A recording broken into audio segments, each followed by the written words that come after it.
চলছে, নারকেল কুচানো হচ্ছে, মুড়ি নেওয়া হয়েছে, আর মা এখানে টিভি দেখছে। এই সিরিয়ালটার নাম কি গো? ভোলে বাবা। ও ভোলে বাবা পার করেগা। ঝালমুড়ি প্রিপারেশন চলছে। এই যে মা এখানে সমস্ত কিছু রেডি করে দিয়েছে। পেঁয়াজ কুচি, বাদাম আছে, ধনেপাতা, চানাচুর, শসা, বাদাম আছে।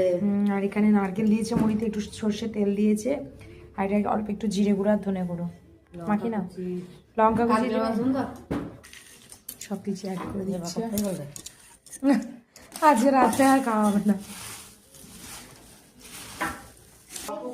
হলদিরামের খাট্টা মিঠাটাও এর সাথে অল্প ছিল, এই যে অ্যাড করে দিয়েছি। এবার এটা পেটে চলে যাবে। আমাদের এখন ঝালমুড়ি পার্টি চলছে, আর এই যে কিট্টু বদমাশি করছে, ওকে আলাদা করে দেওয়া হয়েছে। রুটি ছিঁড়ে মুড়ি ইয়ে করে খাচ্ছে ও।